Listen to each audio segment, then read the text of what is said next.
Oui, alors bonjour, aujourd'hui nous nous retrouvons pour une vidéo sous une autre forme. Nous allons donc essayer de travailler directement dans le cours. Donc, en termes de théorie, nous avons terminé la page 45, ici.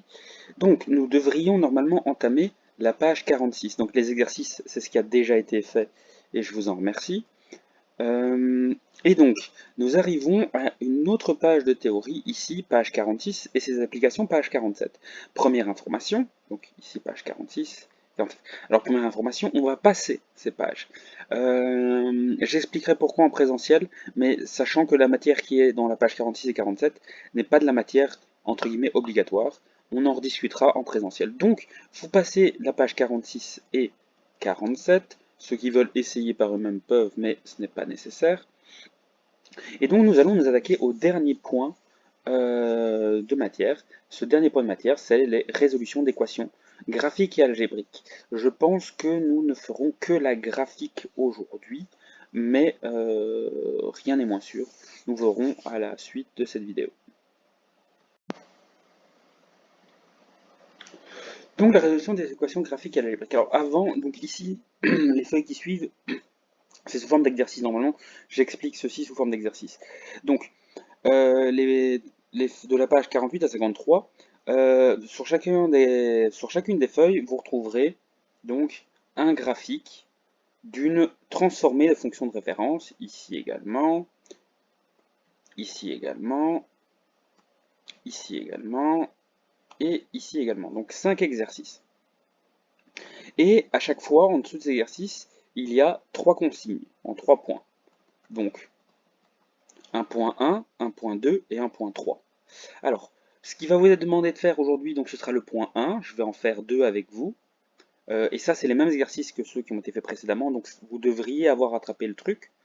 Et ensuite, nous allons faire visuellement le point 2, ce qui signifie que vous ne devez absolument rien écrire dans votre cours pour le point, pardon, pour le point 3, donc ici, la partie qui est là doit rester vierge, ainsi que le point 3 de la page ici, et ainsi de suite. Ok? Alors, première chose à faire, en fait, c'est de reconnaître la forme algébrique de la fonction. Donc ça, c'est comme l'exercice précédemment, donc celui-ci, je vais le faire avec vous. Alors, si on veut le faire ensemble, donc, j'essaye, je vais peut-être zoomer un petit peu, ce sera plus facile pour vous. Voilà, donc, quelle est la famille de base qu'on reconnaît? On reconnaît la famille x carré. Ça, c'est l'étape de base. Alors, observe. Tant pis pour la mise en page. Quelle observation est-ce qu'on peut faire? Alors, est-ce qu'elle a subi une translation? Non. Est-ce qu'elle a subi une translation? Oui. Verticale, horizontale, les deux. On voit bien que la fonction a été montée et a été mise à droite. Donc, son point minimal à la base était là. Maintenant, il se retrouve ici. Donc, on a déplacé de 1, 2, 3. Et on a également déplacé de 1, 2 vers le haut. Donc, la fonction a été déplacée de 3 par ici et de 2. Donc, on va l'écrire en français. Translation verticale vers le haut de 2 unités et translation horizontale vers la droite de 3 unités. Voilà, donc vous pouvez éventuellement l'écrire avec les notations petites flèches. Hein. Flèche vers le haut 2, flèche vers la droite 3, mais vous devez savoir l'écrire aussi en français comme je viens de le faire. Ensuite, on doit donc traduire ceci. Avant de traduire ceci, important, est-ce qu'il y a eu un étirement, est-ce qu'il y a eu des retournements? Alors assez clairement, on voit que elle n'est pas vers le bas, donc il n'y a pas eu de retournement. Est-ce qu'il y a eu un étirement? Donc pour rappel, pour savoir s'il y a un étirement, quand on se pointe sur le point classique 0, 0, quand j'avance de 1 sur les images, ici, comme avec ma souris, est-ce que la fonction augmente de 1? Oui, donc il n'y a pas eu d'étirement. Donc, ce sont les deux seules transformations qu'on reconnaît, et donc il faut les traduire. Une translation verticale vers le haut, ça va nous donner f de x plus 2. Hop. Donc ça signifie simplement que l'entièreté de la fonction va monter de 2. Tandis qu'une translation de 3 unités vers la droite. Alors vers la droite, ce sera quelle opération? Ce sera un moins. Et donc ça donnera f de x moins 3. Attention, c'est bien le moins 3, il est à l'intérieur des parenthèses parce que c'est horizontalement. Et donc, quand je combine les deux, et là il n'y a pas de question d'ordre, alors vous pouvez le faire par partie, ce qui donnerait, ben donc, si je commence par la translation verticale, ça donnerait x carré, je vais descendre un peu l'écran, voilà, x carré plus 2, mais ici on voit également qu'il va falloir remplacer le x par x moins 3, et donc ça va devenir, je remplace x par x moins 3, puis ben, il y avait un carré, donc je remets le carré, plus 2.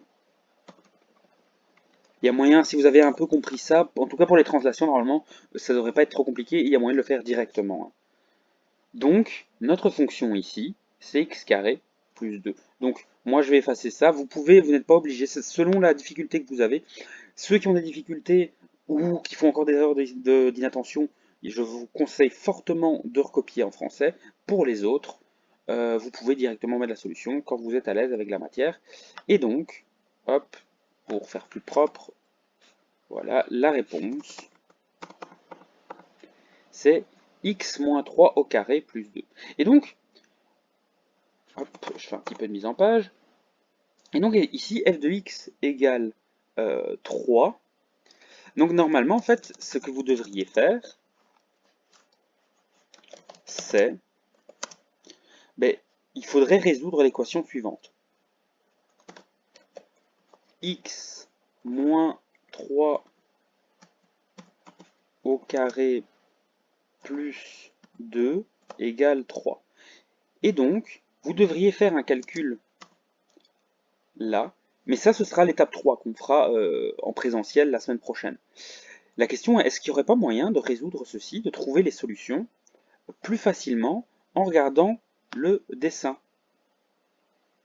Donc, avant de vous montrer sur le dessin, donc pour bien comprendre une équation, là, ce que vous voyez ici, la partie qui est là, en fait, en français, ça se traduirait comme ça. Pour quelle valeur de x l'image de la fonction sera égale à 3? Et si on réfléchit en termes de phrases, alors ça devient beaucoup plus facile sur le graphique. Donc on va passer à une partie purement graphique pour vous montrer.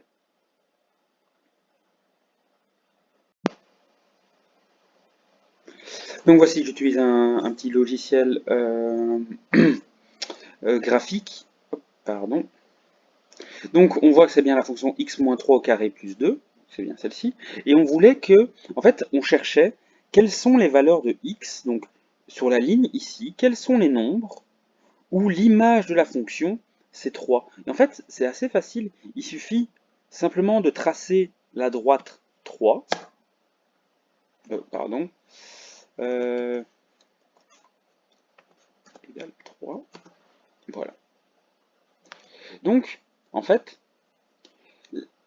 pour revenir sur l'équation de je ne peux pas remontrer tout de suite la feuille de cours, mais on vous demandait f de x, donc f de x, on l'a déjà dit plein de fois en cours, c'est la même chose qu'y, donc y3, c'est le point qui est là, et y3 plus précisément, c'est toute la ligne qui est là. Donc on vous demande quand votre fonction, ici la fonction f, est égale à la hauteur 3. Et donc les réponses, ben, on regarde les points d'intersection, ici et là, et on reporte, et donc on a comme réponse 2, et on a comme réponse 4.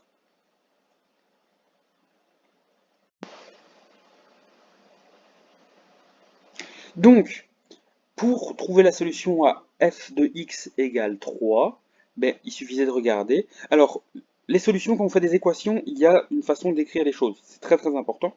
Donc, les solutions d'une équation, on écrit toujours S égale, et ensuite, pardon, S majuscule égale, pour S c'est pour solution, égale, et là on va mettre des crochets. Donc moi je suis obligé voilà, je vais peut-être zoomer un petit peu pour que vous voyez bien. Donc on doit mettre des accolades, c'est important. Et donc on avait vu sur le dessin je vais revenir sur le dessin ici. Il n'y a plus le tracé en rouge, hein, parce que je ne sais pas faire le tout sur la même chose. Mais donc ici, on regarde en 3, on trace une ligne ici, et on voit que c'était 2 et 4. Donc, les solutions, c'est 2 et 4. Voilà. Donc, ça signifie que pour savoir f de x égale 6, ben, on va regarder sur le dessin. On va regarder la hauteur 6. On va tracer un trait horizontal. Et les réponses, ce sera 1 et 6, tout simplement.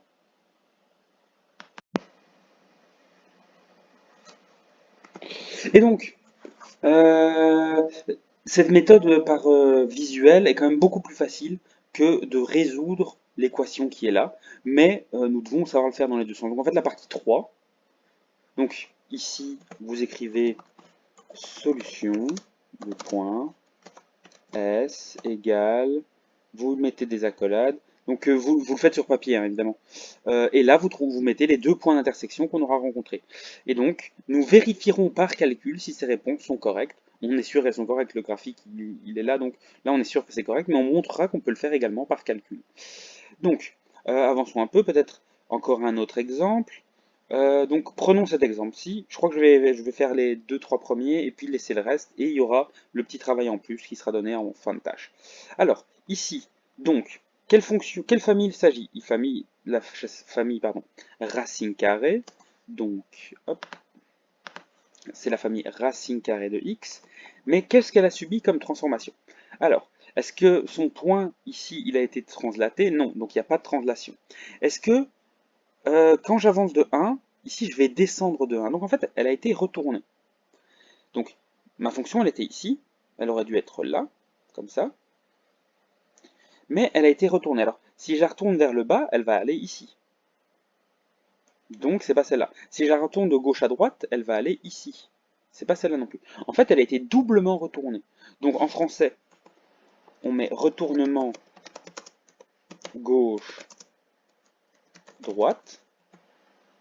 mais également un retournement bas-haut, ou haut-bas, évidemment. Donc, il suffit d'aller voir que ça signifie quoi, enfin étudier comment on transforme. Et donc, retournement de gauche à droite, on a normalement vu que c'est, hop, le moins est sur le x, et retournement haut-bas, vous avez vu que le moins porte sur toute la fonction. Donc, en réalité, cette fonction-ci, f de x égale, alors je mets un moins devant, je mets une racine carrée, mais il faut mettre aussi un moins devant le x, c'est moins racine carrée de moins x.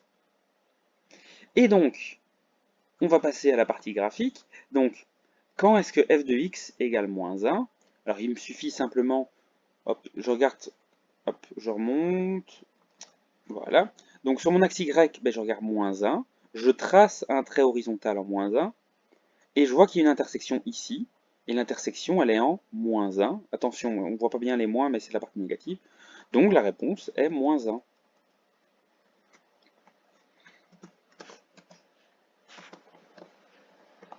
S égale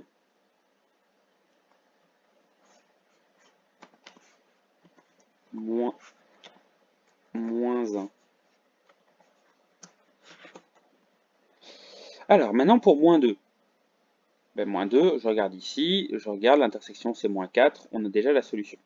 Donc ça, je vous laisse terminer. Pour le point 3, ici, toujours ne rien faire, parce que ce sera à faire ensemble lundi. Donc, on peut passer au suivant. Attention, je vais pas le faire entièrement, mais je voudrais quand même vous attirer votre attention sur deux choses.